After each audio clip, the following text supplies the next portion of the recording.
Welcome to Curious Kids Every Day. I'm Josh. How are you doing today? It's so good to hear from you. Hey, have you ever wondered how a camera works?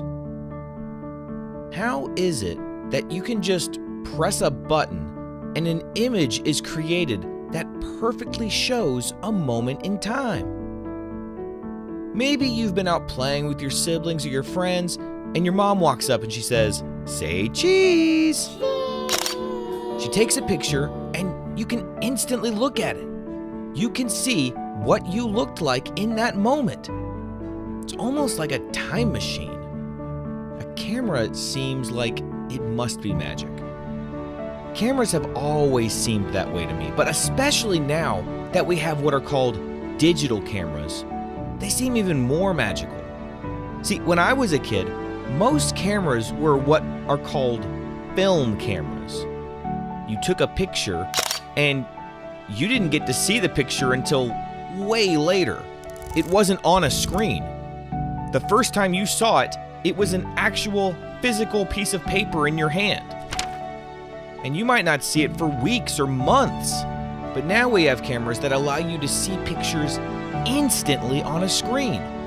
Do you have any pictures in your house that you really like to look at? Maybe a picture that reminds you of a specific time that was really fun. What's your favorite picture in your house of your family? Have you ever wondered how cameras and pictures all work? How do cameras take pictures? Let's figure it all out today.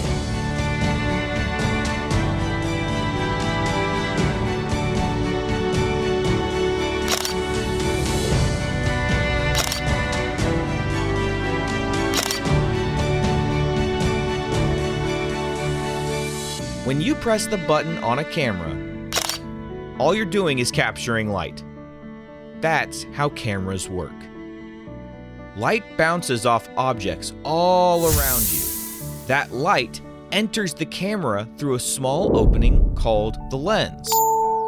You know that small little circle on the back of a phone?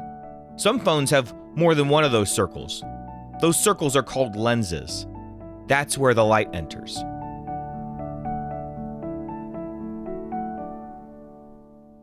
The lens is like a piece of curved glass that bends and focuses light. You know how when you look through a magnifying glass, it makes things look bigger, or if you flip it the other way, it makes them look smaller? It's kind of what a lens does. Inside the camera, the lens directs all those bouncing light rays onto something that can record the picture. Now, remember when I said that when I was a kid, you didn't get to see the picture you took with your camera immediately? You had to wait? That's because our cameras were something called film cameras. And here's how they worked.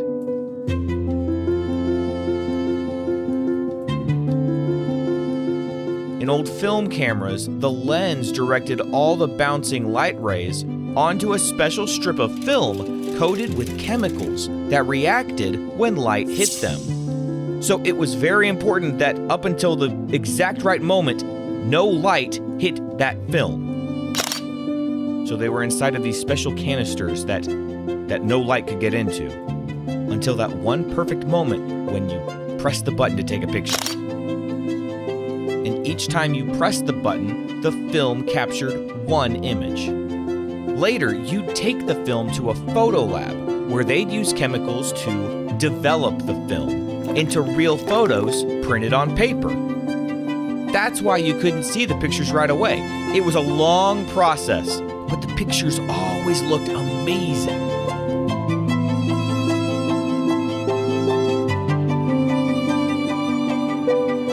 Digital cameras, like the ones on phones, they work very differently.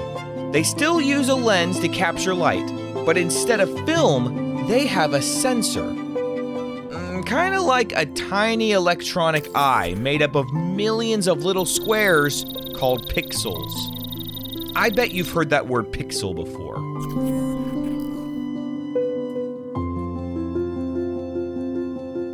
Here's what the pixels are. When light hits the sensor, each pixel measures the brightness and color of the light in its spot.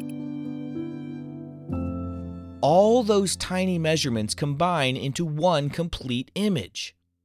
Then, the camera's computer processes the information and displays it on the screen. That's how you can see your picture instantly. So anytime you hit the button to take a picture on a phone, your camera is making millions of decisions instantly. Oh, this little spot right here, that one is very bright. Oh, and this spot over here in the corner, that one is very blue. It does this millions of times nearly instantly and then spits out an image that combines all of those pixels into one image. Now, you might be wondering, why does pressing a button freeze a moment in time? Well, cameras are really just capturing the light for a split second. And they do this with something called a shutter. Most cameras open a little door called a shutter for only a tiny fraction of a second. During that time, light rushes in and hits the film or sensor, and then the shutter closes. That short burst of light is enough to save the image of that exact moment. Think of it like filling a glass of water very quickly. Let's say you were trying to get just the right amount of water into a cup. You have to know exactly how long to turn the faucet on to get the exact amount of water you need.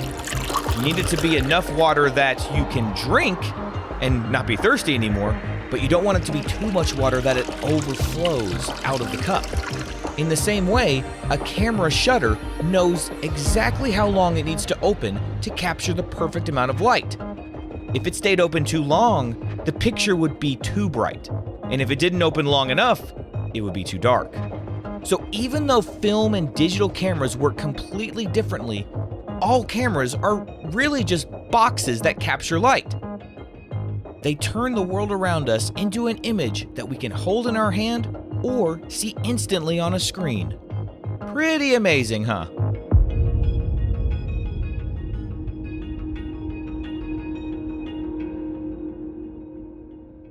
Did you know that the first photograph ever taken was in 1826, nearly 200 years ago? It took 8 whole hours of light to make one picture. Isn't that crazy? Oh, and what was the picture? Well, it showed some rooftops and buildings in France. It makes sense that it needed to be something that wasn't going to move, because if he had tried to take a picture of a person, they would have needed to stand there completely still for 8 hours. Do you think you could stand still for 8 hours? I don't think so. Now, remember how I said that the film in a film camera has to go to a photo lab to get developed into the pictures that you can hold in your hands? Well, when my wife was in college, she learned how to work in a photo lab, and I got to see how it worked. Now, do you remember how we talked about how the film can only be exposed to a certain amount of light? It has to be just the perfect amount of light for a split second? Well, what do you think that means for the photo lab? Is the photo lab really bright or really dark? Yeah, it's really dark because you don't want to ruin the film while you're trying to develop it. So I would watch as, well, she wasn't my wife at the time. I would watch as Kelly would dip the paper into these special chemicals, and slowly, very slowly, the picture would appear on the paper. It was so cool. Photography is such a neat thing. It's cool that we can take pictures so easily now and see them instantly on our phones. But I still remember how special it was to have a roll of film that would take maybe like 25 pictures or so. You had to be really thoughtful about what you wanted to take a picture of, because it costs money to get those pictures developed. So, you were spending money every time you took a picture. You had to really think about what you wanted to take pictures of. And then it was so cool to take the film in, drop it off, and come back later to finally see the pictures for the first time. weeks or sometimes months or even years after you took them. Cameras give us a really special way to always remember the little moments that we might otherwise forget. Can we take a picture, guys? Yeah. Here, come sit next to each other. Look at the camera, please.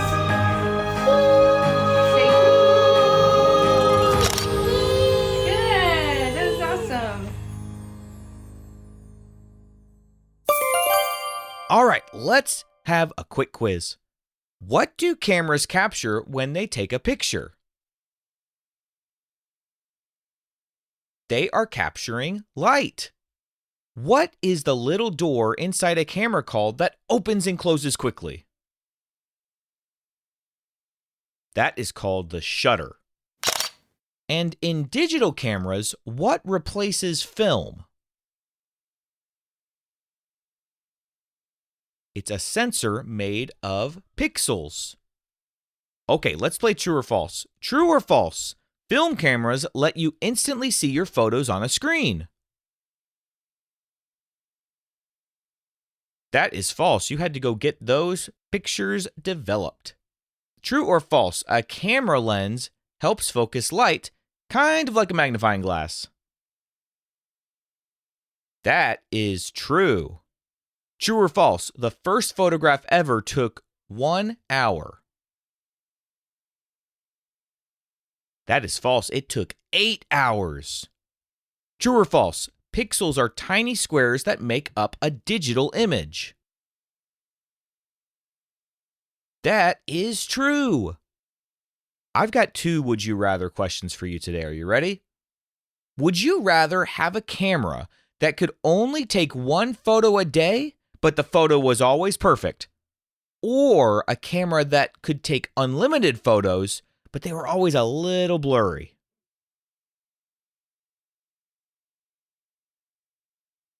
I definitely know which one I'm going to pick for this one. I'm going to go with 1 photo a day that's always a perfect photo. And I will tell you why. I like to journal at the end of the night. I have a little journal on my computer. I write about the day and all the things that happened and what I'm thinking about and what I'm trying to accomplish. And I always add a photo at the top of my post.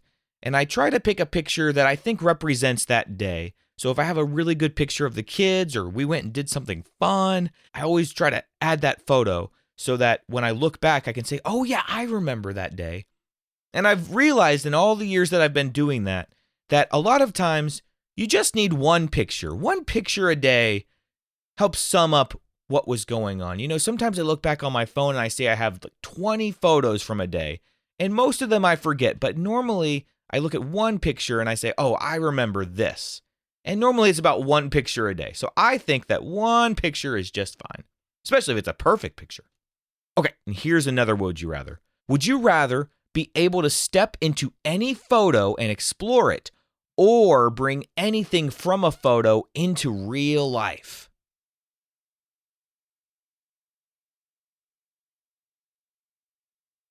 So would you rather go into the past or bring something from the past into the future? Ooh, that's an interesting one. I think I'd rather go explore a photo. As long as I wouldn't be changing the past, if it was just like I got to go explore and then come back and it was like nothing changed. That would be pretty cool. All right, let's play a quick round of What Am I? What am I? I'm the very first step of taking a picture. I bounce off everything you see. And without me, cameras couldn't capture anything. What am I? I am light. Light is the most important thing you need, well, I guess for any kind of sight, whether it's your eyeball or a camera. Today we learned that cameras aren't magic at all. They're light catchers.